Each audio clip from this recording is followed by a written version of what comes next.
فاسألوا أهل الذكر إن كنتم لا تعلمون.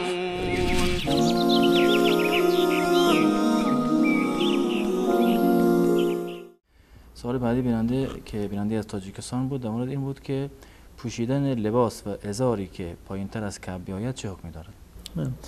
در روایات متعددی از رسول الله صلی الله علیه و سلم در این زمینه بیان شده که دراز کردن لباس که پایینتر از در واقع استخوان برآمده دو طرف پا باشد که به عنوان شتالنگ معروف می شد، یعنی بند پا پایینتر باشد، این وعیدی اومده که رسول الله صلی الله علیه و سلم فرمودند که ما اسفل من الکعبین ففی النار، اون چیزی که پایینتر از کعبین باشه و لباس اون را بپوشاند اون در واقع در جهنم است. یعنی این که خداوند متعال به خاطر این عمل انسان را مؤاخذه می کند. یا در روایت دیگری اومده کسی که لباسش را به خاطر تکبر و دراز بکند و بر روی زمین بکشاند، خداوند متعال در روز قیامت به چنین فردی با نگاه رحمت در واقع نگاه نمی کنند. این عمل به اتفاق تمام علما یک عمل ناپسند است.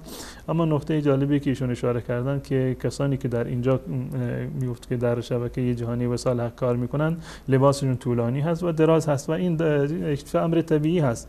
در هنگام نشستن امکان داره که پیراهن انسان یا شلوار انسان یا موارد دیگر از بر زمین بخورند. این ملاک و معیار نیست. اون چیزی که معیار هست در هنگام راه رفتن هست که الحمدلله تمام دوستانی که همکار ما هستند این موارد رو خیلی مد نظر قرار میدهند و پایبند موازین شرعی هستند.